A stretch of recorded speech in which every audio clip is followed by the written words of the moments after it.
Hey, welcome to this week's episode of the Casual Shooters Podcast. This week it's me and Leo. Hello. Okay, at least the audio people can hear you. It's kind of hard to see you. I'm here. Yeah, hard to see you through a speaker. Oh, I guess we have lots to talk about, and in a way we don't. We do and we don't. Yeah, there's a bunch to recap. There's a bunch that, recap. It's all stuff that we didn't do other than listen. Or look. And watch. Yeah. True, yeah. So we're going to recall what we used our senses for, but what we didn't actually get to do.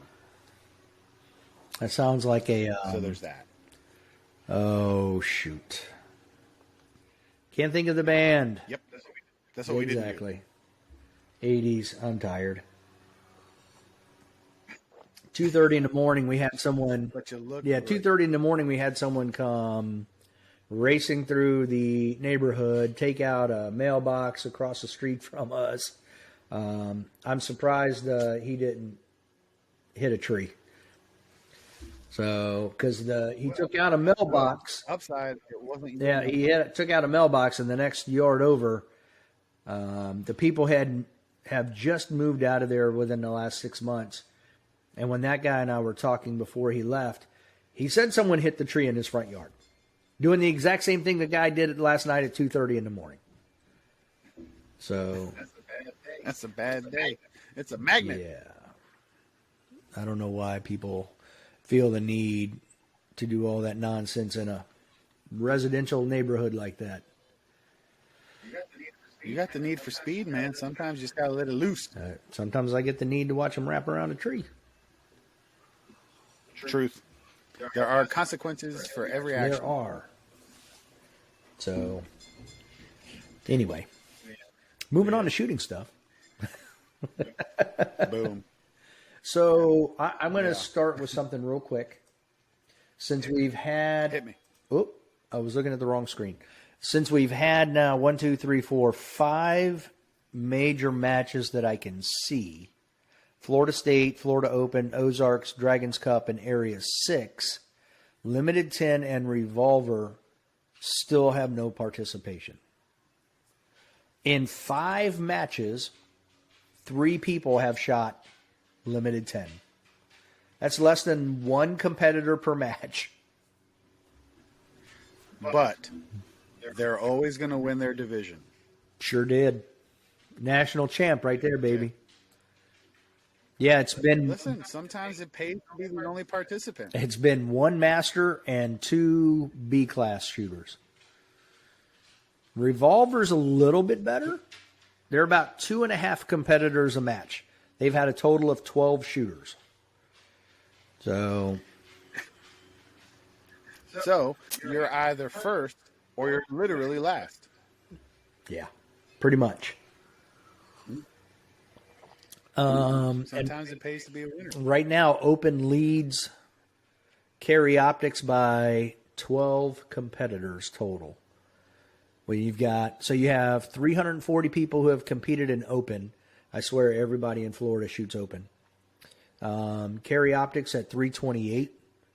Then there's a big drop off to 219 for Limited. And for production, it's 174, followed by PCC at 161. And then there's another 100 competitor drop-off for single stack. In 5 matches, they've had 61 competitors for an average of 12 a match. Then it goes to 12, then it goes to 3. So, yeah, it's not much at all. So the numbers haven't significantly changed one way or the other. People are shooting what they're shooting, and they're going to probably continue to shoot what they've been shooting. Correct. And I would even say, with Carry Optics being what it is, as those younger shooters hit their 40s and a little bit later when it's a little more difficult to line up those iron sights, dagnabbit, they will be moving to Carry Optics or some type of optic device. Yeah, and using words like dagnabbit. All right. But yeah, I mean, we've said it before, and it I think in the interview with Dave Foley, it kind of bared itself out a little bit as well that carry optic is the poor man's open, and it's becoming kind of the division to be in because it's what people are carrying, and you know that kind of has an impact on some of the rule changes that occurred. But yeah, I mean, it makes sense for people like, and we've talked about it in other podcast episodes as well, where you know people are like, oh, I don't want to shoot that unless I've mastered production first. But really, you know, like it didn't take much convincing for Huggy to be like, yep, I'm going to switch over because I can't see stuff, so I want to be able to see and shoot better. Right. So I don't. Yeah, it makes sense. As like you said, as competitors get older, why wouldn't they switch over? Yeah, absolutely. And definitely, I mean, the rules, I don't think the rules are going to make a big difference in the competition. You know what I mean? No, I don't But, think so. you know, there are maybe some of the changing, I don't want to say that the rules have gotten lax, but with not having to worry about where your gear is on your belt and things like Right. that, I think it just welcomes it a little bit more. So, Yeah, like you said, I don't think it's going to change how people are competing, and I don't think it's going to change the division. I think it will just make the division more accessible, and more people will want to shoot that division. So with those changes, I think you'll actually, I don't know if it'll surpass open, but I think the gap will definitely close. yeah. Because more people, yeah, I think it's becoming more like what people are actually carrying day to day. And like you said, it's not going to give a light on the end of your gun is not going to give you the competitive edge you need in order to be a national champ. I don't think. I don't think either. So, But it'll make you want to shoot that division instead of having to have two different setups. for sure. So yeah, I just think that the gap in carry optic and open will close a little bit, but it's not going to make anybody any better at carry optic. Yeah, I would agree. Oh, it would be nice because I would love to be better at carry optic just because I had a light on my gun. That'd be Right. great. You know, instead, I got to put in work and practice and dry fire. Lame. So I'm probably going to start that. I think my season will officially begin in June. Yeah. Yep. Yeah. So I'm going to start the dry fire. I've been holding off because dry fire makes me want to shoot, and without ammo to shoot, it's not as exciting. And I'll end up spending way more money than I should on ammo. So with what I have, it looks like June will be the start. So the dry fire will begin in earnest. That'll give me a good month and a half to prep and be ready. Knock the rust off the old digit, Yep. you know? Exactly. Get the circulation going in the tip again. Whoop. Oh, yeah. Yeah, just just the tip. the tip. Oh, That's all you Lord. need. You don't need the rest of that joker. Yeah. Just tenderly, you know, touching tips. Yeah. So, This is why people like talking to them. right. Oh, goodness. Gingerly touching. I think well, goodness. I do like the magnet change. I'm Yes, probably that is cool. definitely going to be changing out the first mag pouch. Either I'll be adding a magnet to it, or I'll be just swapping it out completely for a mag pouch that has a magnet. I do think that for those starts where your mags are on the barrel, that'll make a big difference, especially in carry optics. I mean, You can just put it right yeah, there. I mean, I only need 2 mags, you know, so I can Okay, guy that doesn't miss and need I pickup shots. can slap. Well, I mean, even then, I would have 44 rounds. I hope to God I could hit what I needed to hit in 44 rounds. So You could be like our police officers in our county. No comment. Just shoot and see what happens. Yeah, sorry guys, I didn't mean that. You're very well respected, and your lives matter. We love you. Just learn how to shoot. Oh, making friends. I'm going to hear about this in the office. Yeah, on you Monday. will. Goodness. Yeah, and they're just going to yell over the walls. Ask you what that's all about. Whatever. Idiot. No, it's fine. Yeah, I do like the magnet. I think it's pretty cool. I like not having to reach so far back now that I got a bum shoulder and it hurts every time I reach back to pick up another mag, because some of us don't shoot as well as others. How is your shoulder? So, How is your shoulder coming? Oh, it's fine. It's fine. It sucks. It hurts all the time, but it's fine. Okay. Not an excuse for poor marksmanship. I wish it was, but, it'll be fine. Working on it. Okay. All right. Yeah, it's good. It's good. We'll get there. So Yeah. neither one of us will be adding a light to our gun. No, not for competition. No.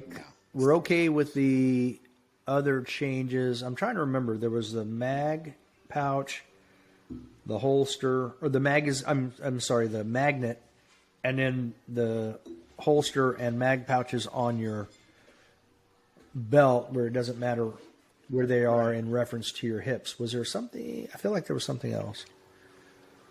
Was there weight? Oh, that was in single stack. Has 0. Oh, yeah, okay. and I don't even shoot single stack, so yeah. So I'm all good with that. So I'm looking at the Area 6 results. So Yep. Max Leograndis wins PCC. There's a big shocker. The only national champion, For those of right? you The that only will be national watching. champion in PCC wins PCC at Area 6. Okay. I don't think that surprised anybody. What is interesting? Still an accomplishment, obviously. Oh, absolutely. But I mean, I think it would have been huge news had he lost. Somebody. Yeah, else. had someone Right. beaten him, that would have been a shocker. So it looks like, The hush would have fallen over the crowd. yeah, it looks like Justine Williams was third. So a junior lady took third. Brian Harrington took second, and he was 5.25 percentage points behind. So that was a pretty significant gap between Max and number 2. And I think Lena Yeah. took what, 4th? Yeah, Lena was 4th in PCC. Now, I was going to say, we're talking overall Yes. or actual division? Okay. PCC, oh, no, just, well, Max took overall and Overall, PCC. But I'm just talking Right. PCC. Now, Yeah, going to the limited division, Christian Seiler, shooting limited, took that. That's your boy. Yeah. And where'd you go, Christian? There he is. And he took that by almost 3.5 percentage points over John Browning, who is no slouch. So let me switch to the limited view so I can actually check it out for sure. It was 3.5. So, and then Shane was third, and Travis was 4th. So for someone to have been out of shooting for a little bit, I was going to say, he's been out for a minute. That's a strong yeah, showing. it is. Yes, it is. So that's going to be That's really good. interesting. And if you look at his time, Shane was third, but Travis had a faster time, but he had a mic and a couple of fewer. He had fewer alphas and one more mic, some extra Charlies. So, but he was just a hair over 2 seconds faster. So He's going to be some competition there. Now, what we're glossing over is the fact that Christian, who has been shooting open, decides to shoot limited and basically runs away with it. So that's fairly impressive as well. And not only did he win and win pretty handily, he was the number 2 guy was 5 seconds slower. The next closest guy to him, though, was 5th, Gorka Ibanez, and he was 3.5 seconds behind him total. And it all comes back to the fact, like, and we've talked about it before, in USPSA, but in those, it's all about speed. I mean, yes, your hits matter, obviously, but being fast is a big advantage. It's such a, you can tell that it's stage dependent, because a lot of their hits up in those top 4 people are 188 to 210 in the alpha range, and nobody had more than 2 mics. So they weren't missing a lot. They were all hitting the target, but just those slight variances and enough of a time discrepancy that people, they fell where they did. But again, Travis hasn't been doing this for a bit, and for him to show up in 4th place, impressive. That's respectable. Yeah, it is, for sure.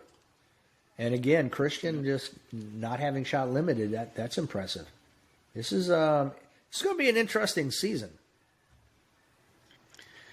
Yeah. Up at the top, I do think it will be.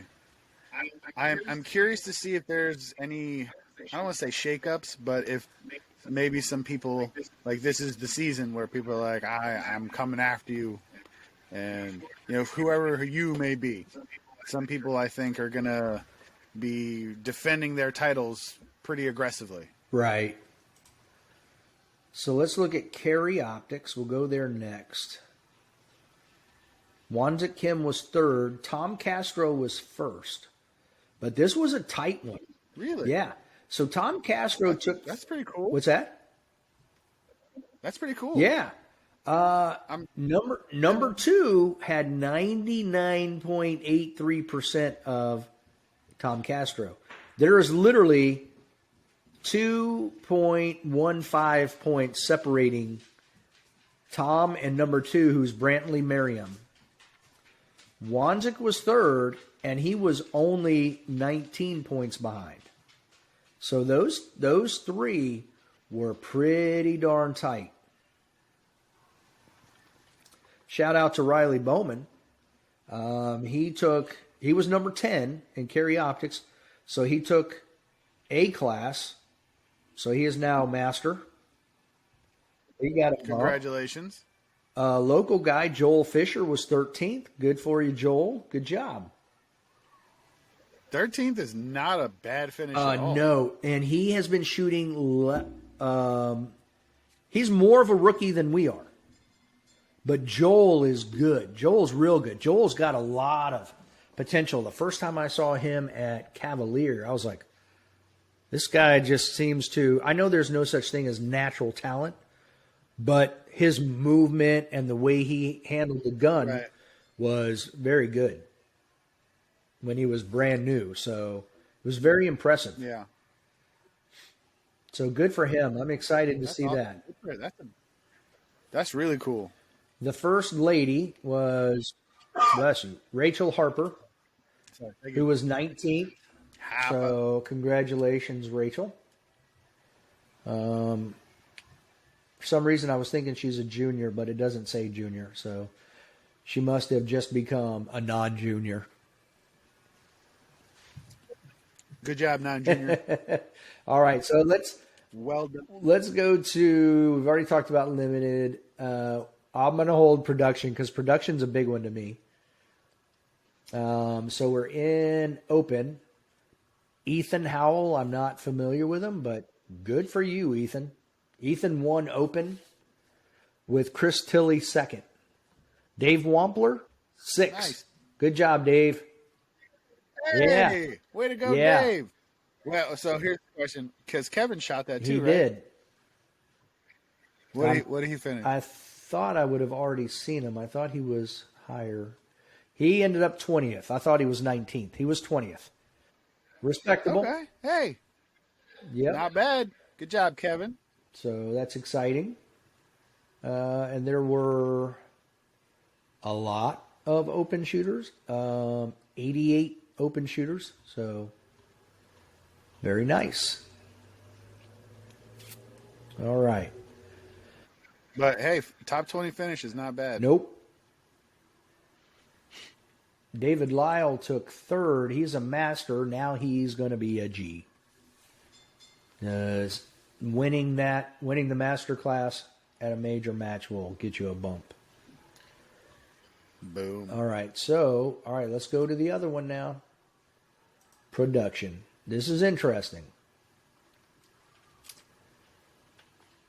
Jacob Hetherington, reigning national champ, won. Okay. Sal Luna was second with Nils third. Now, Sal was 16 points behind Jacob, and Nils was 7 points behind Sal Luna. And the time difference was Jacob had the fastest time. I was pausing because I was looking real quick. So Jacob had the fastest time overall of anybody, and Sal and Nils were right behind him, about 3 seconds behind. And for their times, for Nils and Sal, they were 18 100ths of a second difference. Sal was 154.24. Nils was 154.42. So, holy cow. And I guess, yeah, I guess the difference was while Sal had one more mic, Nils had 3 more deltas and 2 fewer alphas. So that had to be where the difference came in. Yeah, that has to make the difference right there. So, yeah. Deltas get you, man. Well, I mean, mics obviously get you a lot worse, but deltas, they're still hurt. Yeah, for sure. Especially minor, which is production. Phil Strader, shout out to Phil. He was 5th. Hey-o. There you go. What up, Phil? Local guy. Former national champ. Matthew Nash, local guy. How'd he do? Very. Because he posted some stuff on Instagram.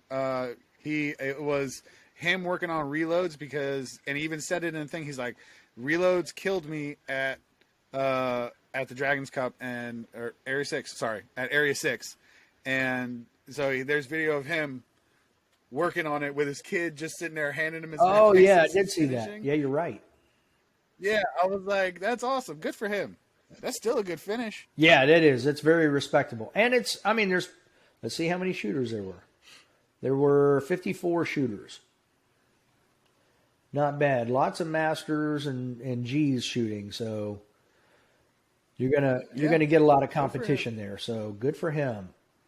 Ashley was. But that's great. Even with that, he's coming home and working on it because he's like, I want to finish better next time. So that's great. Right. Well, and I get it too, because if you look at his time, okay, we're just going to look at his time. You have to go all the way up to number 8 to find someone faster, the first person faster than him. So he was faster than 9 through 14. So I'm not sure. It's fast. It looks like he's got quite a few mics, is what. He had 6 mics. Yeah, I was gonna say that's gotta be yeah. Yeah, so I'm not sure what happened there, but I'm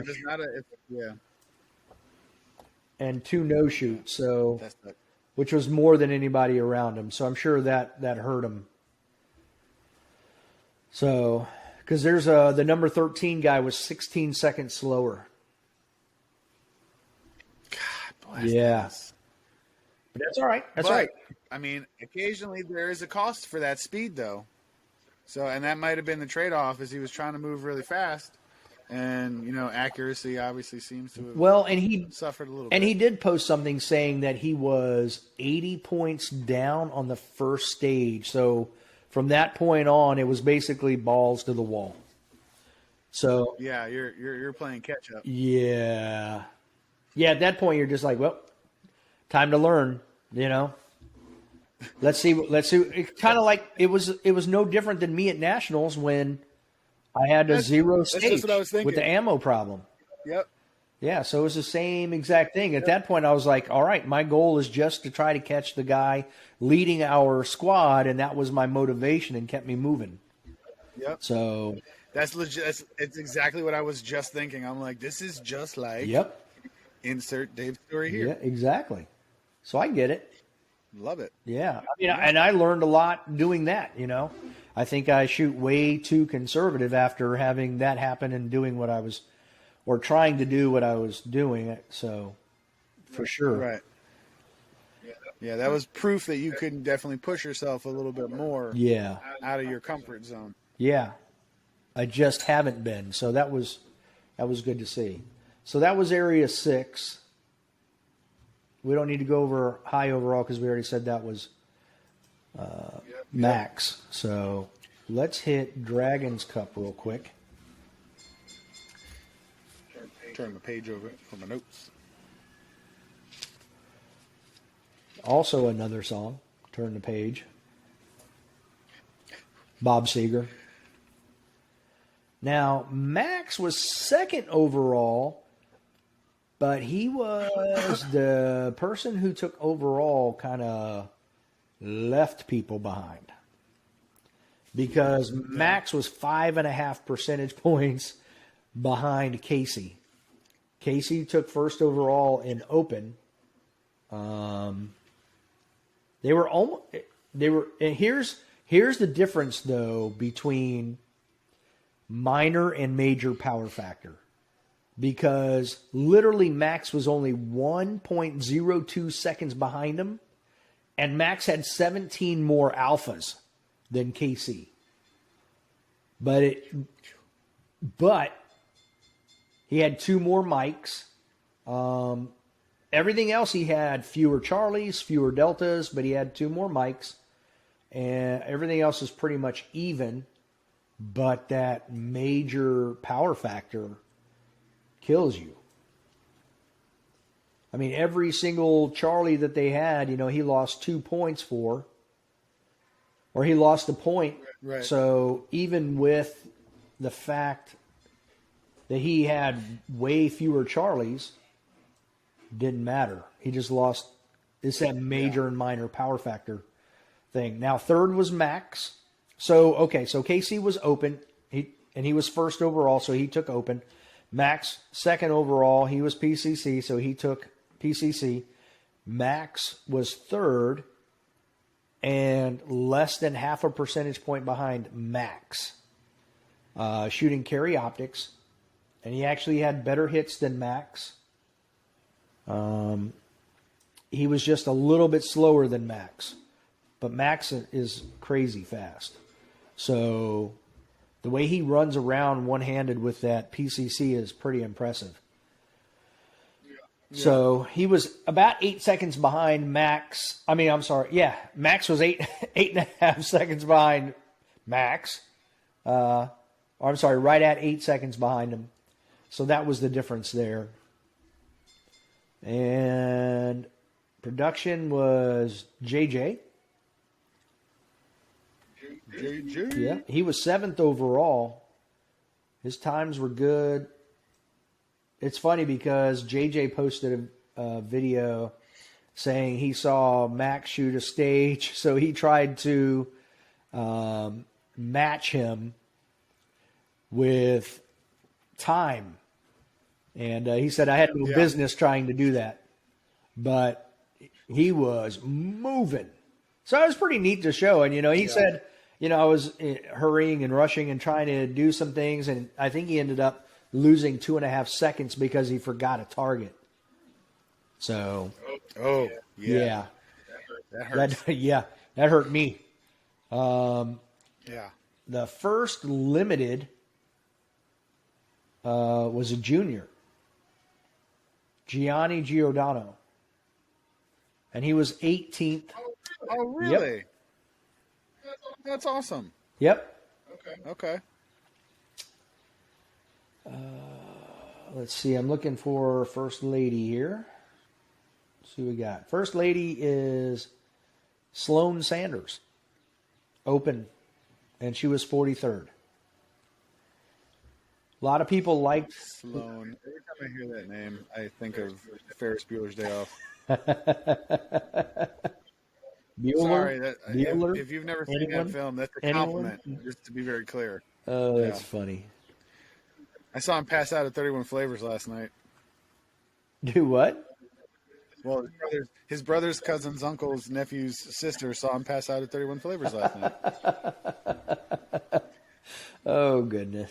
I'm going to have to wear that T-shirt to work. It says Safe Ferris on it, on the water tower. Oh, that's Sorry. That's funny. Tangent. That's My bad. okay. Sorry, Sloan. I apologize.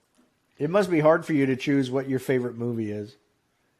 Because you can quote It's difficult. But darn near all of them. obviously, I watch a lot of movies. For sure. Nothing wrong with that. Yeah. Well, that's where we are. We're caught up with the... well, we haven't really talked about Ozarks, but there weren't... When I went and looked that up, there actually weren't that many shooters. There were only 144 total shooters. That's like a local match, basically. Yeah, it is. No offense. No offense, but yeah, it is. There were literally no GMs in production at all. So, and that match was heavy carry optics. So, there were 0 limited 10 and 0 revolver shooters at that match. I mean, again, that's just the trend. not astounding. No, it's just the trend. Yeah. That's all.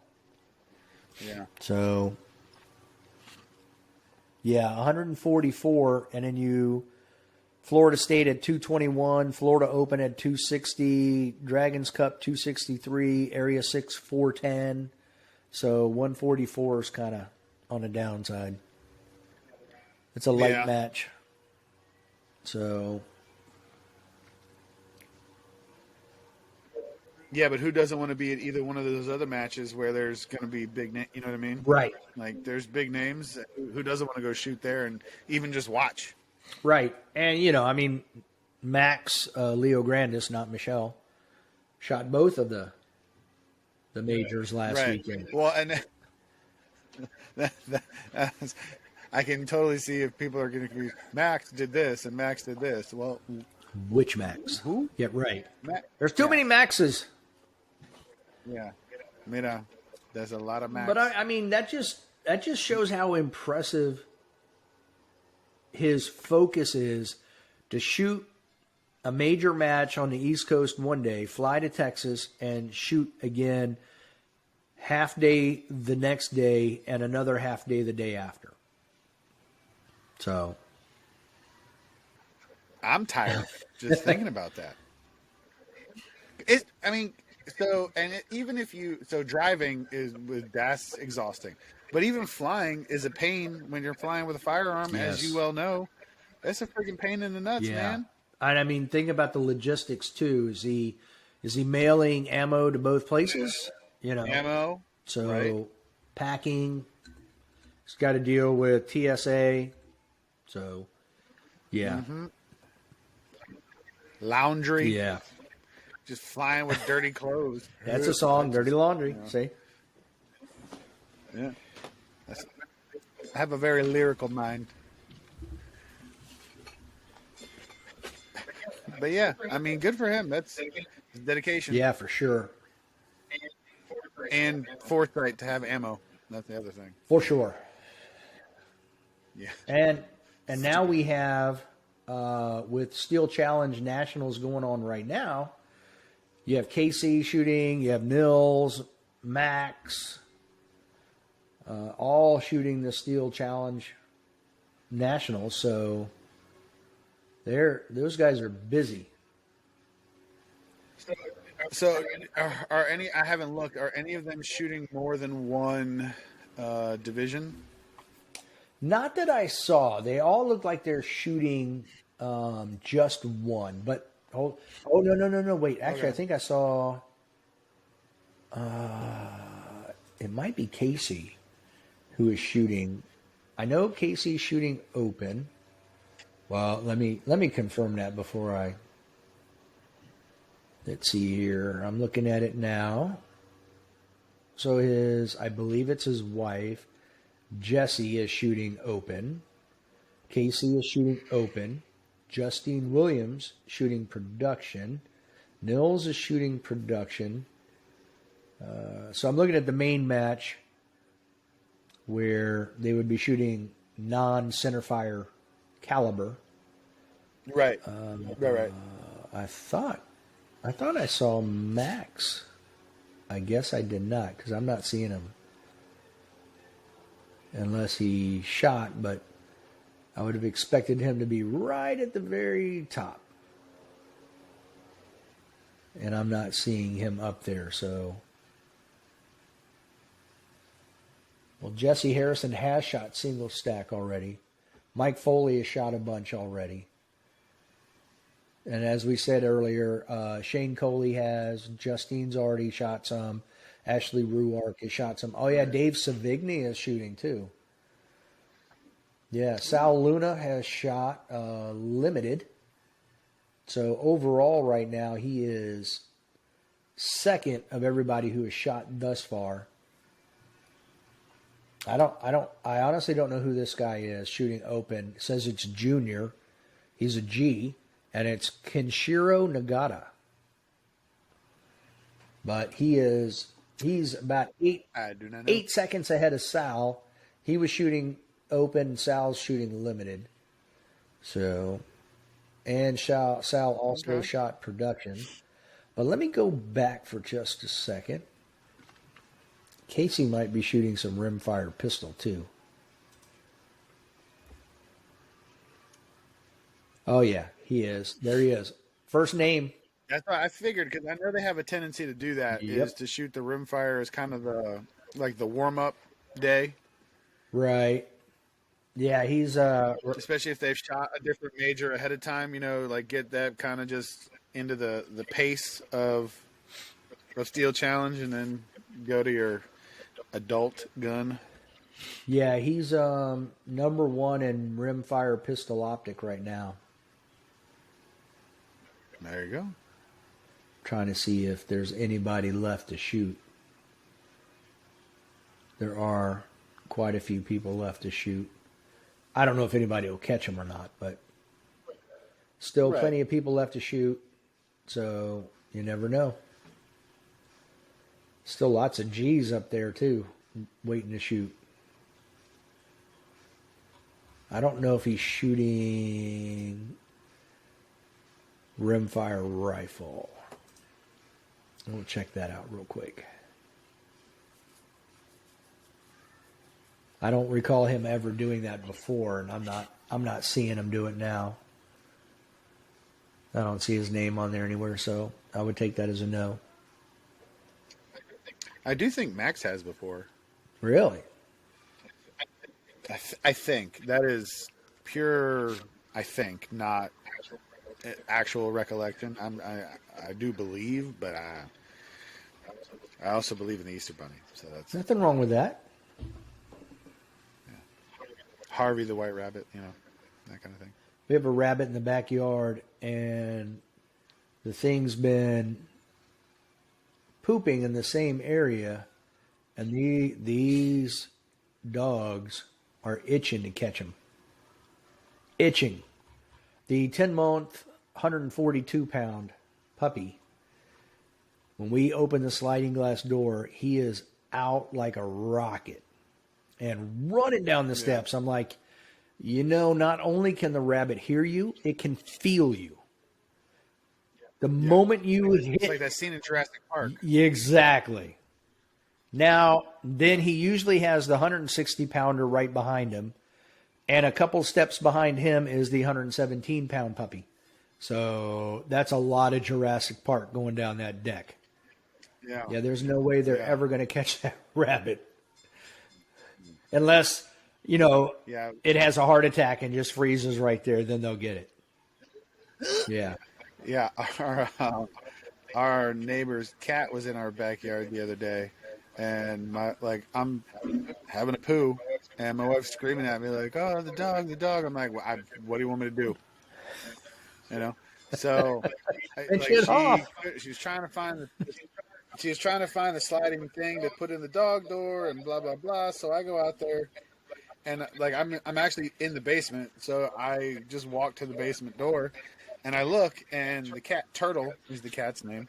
Turtle goes underneath our gate for the fence and just walks out because could hear the dog barking and freaking out, so she just walks out. And I'm trying, and Elaine's yelling, and I'm trying to explain to her, like, don't worry, the cat's fine. Like, the cat has left. And so she's screaming, and I'm like, you know what? No, you're screaming at me, I'm going to let you freak out. And the dog runs outside and barking and all this stuff. And she's like, oh my God, she's going to kill the cat. End of the story is, I'm just sitting there laughing because she's yelling at me about the cat. And I'm like, the cat left 5 minutes ago, and is probably back at the neighbor's house making fun of us. Because it's a cat, and if it got into the friggin' backyard, it could get out. Yeah, and it will. Yeah, for sure. Yeah, they're pretty good climbers with those claws. Oh yeah, had a cat climb up my leg one time like that. Didn't feel good.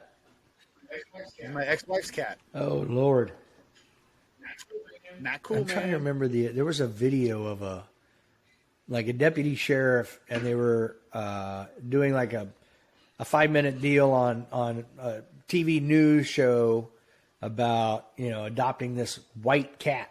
I forget the name. It's like Fluffy or something. And the cat was on a leash. Uh-huh. I'm like, this is odd. And the cat started going absolutely ballistic on the leash. I mean, it was flipping over and backwards and all around, going nuts. And he's trying to hang on to the leash and go, whoa, Fluffy, or whatever the name is. Whoa. And the cat wraps the leash around his leg. And when he gets to the top, digs both of the claws in and bites him on the inside of his thigh, dude. He was like, ah. I want you to take this cat. Yeah, that's how you adopt a cat out right there. I'll take the crazy one. Yeah, that's a win. That's why you don't put a cat on a leash. Oh, that's hilarious. Yeah, it was hysterical. I used to use it as an attention gainer before my classes. That's how I would start. Was with that. Yeah. Oh yeah. That or the video of the brachial thump. I forget what music it was to. Dude gets thumped in the brachial artery in the middle of the street and collapses like a 10-pound bag of potatoes. Well, I mean, it's not a small artery. It's hilarious. There's some neat videos like that. Oh, goodness. All right, so finishes were pretty interesting. Yes. Had a little gravelly going on there. What you got on your notes? No, a couple of things to talk about with the Mr. Foley interview. So I mean, nothing crazy. It was just kind of recap and like what our thoughts were really on the whole thing, because it apparently has been our most listened to interview, which I guess isn't astounding given the person that was talking and the subject matter. So, yeah, I mean, I think there was a lot of learning involved. There was a lot of, I don't want to say behind the curtain necessarily, but there was some stuff that I don't think everybody knows or understands about USPSA and kind of the governing body and how decisions are made and whatever. I think the big takeaway for me that I kind of wanted to talk about was just, and you and I and Huggy have all talked about it, but we haven't published our thoughts on it, I guess. But just the I don't think any of the decisions that have been made of late, and in particular with rule changes, have had anything to do with wanting to degrade the USPSA or make it easier or anything like that. I think one of the big things that he said that stuck out with me was that the USPSA was meant to be at the cutting edge, the leading edge of firearms technology, and always wanting to be adaptive to the new things that were coming out on the market, and not just be stagnant when it came to that. So in that spirit, and trying to be inclusive for everybody, and wanting to be able to take a firearm of a production, even just production firearm, but a firearm that has been designed by the company, whoever that company may be, off the shelf, and go use it and compete with it, and not have to do necessarily all these, oh my gosh, upgrades in order to be able to compete and be competitive. So I do think that was a big takeaway, and I hope it's a big takeaway for everybody, whether you like Mr. Foley, don't like Mr. Foley, whatever. I think that wanting to be, again, at that cutting edge of the firearm technology, and wanting to be inclusive and get as many people to be in the sport as possible is a good thing. Yeah, I totally agree. So that was my big takeaway from it. Aside from all like the factoids about the fact that they're in Washington and they're a 501c and all that stuff, and even everything he competes in, just him, right. I think, which is great, because that's good stewardship of the sport. Being involved in not just USPSA but other, groups, I guess. So yeah, that was my big thing, is, wanting to talk about that and promote that as much as possible, because that's our goal too, I think, is to promote the shooting sports as a whole. Yeah, absolutely. And I mean, a lot of the history that we learned, like, why are they in Washington State? Oh, well, that's where it started, in somebody's basement. I mean, who knew? Yeah. Boggled my mind completely. So, and I thought it was interesting. It impressed me, like you're saying, everything that he shoots, because, when I brought up precision rifle series, I mean, he knew about it. He has shot in it. He's competed in it. Yeah. So, when we talked about they offer cash awards versus a statue or a plaque or something off of a prize table, he explained why he felt the way USPSA does it is better, and why he thinks in the long term it's better. I'm like, okay. So it was. I definitely enjoyed it and learned a lot from like you said, maybe not necessarily behind the curtains, but there was definitely some things that aren't out there for normal public consumption that you've got to consider. Like, we talked about the range at Grand Junction, but how he felt that it's a little expensive for the area for people to have to go and compete in. And, they look at what can people do outside of shooting, where they're at. So it was, exactly. Because, he said, sometimes people bring their significant others and they do stuff outside of shooting. So, he tries to get the local tourist trade involved, like they did at Frostproof. So it was very interesting. Yeah, it was very eye-opening, and I hope, and in particular with as many people that have listened to that episode, I hope that it garners support for the sport as a whole, but even just understanding of, like, this doesn't just happen overnight. Like, this, even though this is a pretty established organization, like, what goes into making a major match work, it's a lot. And even just with the live streaming that they did, was it Area 6 that they live streamed a couple of the stages? Was that no, Area that was 6? Dragon's Cup. Somewhere. That was Dragon's Cup. But yeah, so even like live streaming something like that, because we've talked about it, the process that you have to go through to make that happen, it's not simple. Right. And You know, I so and I know that people would want to watch that, but you can't just make that stuff happen. You know, you don't miracle a live stream to occur. correct. And he and I were talking about that, about live streaming. And one of the things, I don't know, right now they are live streaming the Steel Challenge. Right. I'm just not sure where. So I'm going to the Steel Challenge page. Oh, there it is, right at the very top in big red bold in a banner.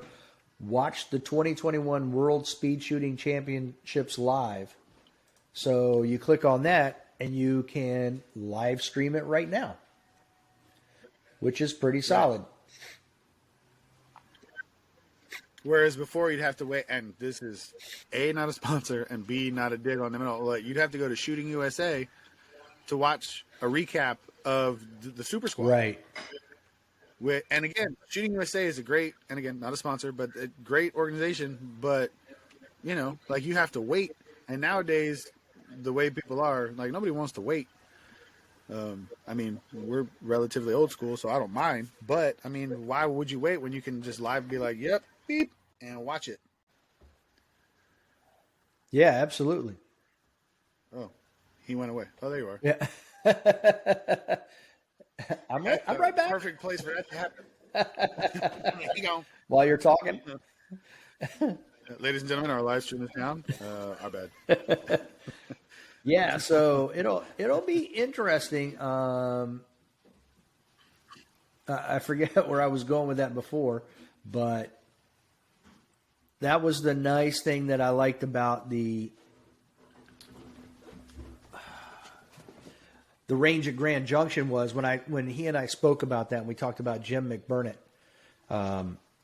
Jim was showing me, because I guess it was his company that did some of the wiring for that place, and he was telling me the capabilities of every single bay. And you can have a display board, you can live stream it, you can do 4 different things because they hardwired it with 4 different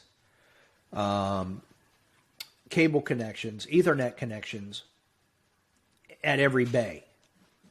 Right. So, and they did it in a way where it wouldn't overload the system. So it was very impressive. But going back to the logistics of figuring out where you're going to hold these nationals, like, you know, when we shot nationals, they were announcing where next year's nationals were going to be. So, you know, they're already in talks right now with somebody somewhere, and it might be CMP again for next year, you know, so they can have that locked in by the time we're done with nationals. So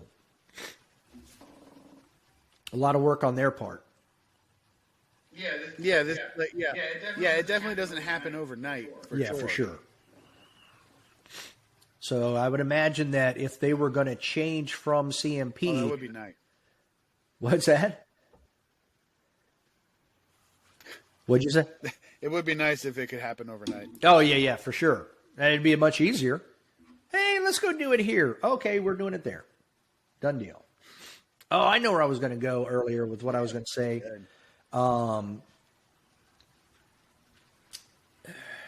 He was talking about how there are fewer places now where they can hold nationals.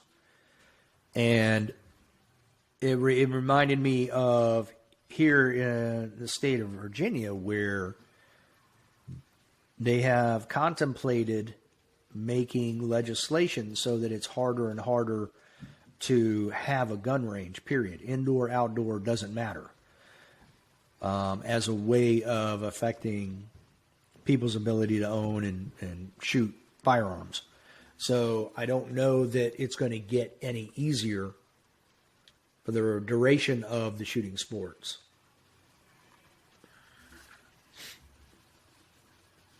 Yeah, no, for sure. It is, and I remember you guys touching on it a little bit about, you know, we try often not to be super political, but in the climate that we're currently in, participating in sports like this is going to, I think, become more difficult, more expensive. Just forget, I mean, and that just barring, ammunition shortages and whatever. I think it will just become more expensive if any of this new legislation goes through about, taxing magazines over 10 rounds and all that stuff. So whether it becomes cost prohibitive, it will still become expensive. Yeah, for sure. And it's anybody's guess as to whether the ammo prices will ever come back down to pre-pandemic prices, which at this point I'm not feeling very confident that it will. I would agree. And if that's the case, that's probably sadly and begrudgingly, but I agree. Right. It's probably going to end up pricing a lot of people out of the shooting sports. Yeah, I wouldn't be surprised. I mean, we've talked about this. I'm definitely not shooting I'm not shooting any of the majors that I was planning on shooting. And just because of ammo and, which worked out for you because you're going to use my ammo, which I'm totally happy with, because at least that way you and Huggy can actually, shoot majors. But I'm struggling to even be able to shoot locals at the moment. Right. Yeah, and he and I had that conversation. And forget about like regular time with being a parent. That's literally just because of ammunition. So yeah, definitely. I don't know. We'll see. Yeah, I mean, it's already cut 4 months out of my normal shooting schedule. So that's anywhere from 2 to 4 matches a month for 4 months. So that's 8 to 16 matches that have been cut out. Yeah, that would be about right. So, and then even then, I mean, the matches that I do shoot from June to October are going to be also, the quantity there will be significantly limited. It might be 1 match a month, A lot of dry fire. I mean, but that's a whole third of a year that you're not shooting. Well, I mean, if you take into my normal account the normal downtime for the winter months where there isn't much going on, occasionally I would shoot a match. There is one place that shoots regardless all the way through the year. Right. You're almost talking 2/3 of the year not shooting at all. It's hard, man. For sure. We need Andy to get some ammo in. That's what we need to do. Yep. Andy, if you're I listening, got part of a paycheck waiting on him. not a sponsor, but definitely a friend to the show. Yes. So he definitely needs to. Well, I know he's doing what he can, so I shouldn't say that. Yeah, Hopefully. It's not like he's not trying. Exactly. It's not like he's trying to make a living. So, run a business. Yeah, pay people. Yeah. It's hard to do when you can't move ammo. That's pretty much what I had. Yeah, truth. But yeah, that's pretty much what I had. I mean, aside from the fact that we were talking about Area 6 and the Dragons Cup and whatever. But yeah, I did think that was a really interesting episode, and I think it was worth us giving our thoughts on it, just to give a little continuation, because like I said, it was very interesting. I learned a lot about it, and yeah, it's nice to have a better understanding of a sport that I participate in. So yeah, it was cool. For sure. Well, if that's all you got. But yeah, that's all I had. Okay. Yeah, pretty much. Well, I hope everybody enjoyed our talk. Just sitting here listening to us ramble. We'll find out. All right, then. The utterances of two madmen. Yeah, exactly. All right, then. I guess I will see you next week. sir. Yes, sir. And we'll talk to and we'll talk to the rest of you next week. Peace out. Boom. Peace. Until next time. Don't be a little bitch. Yeah.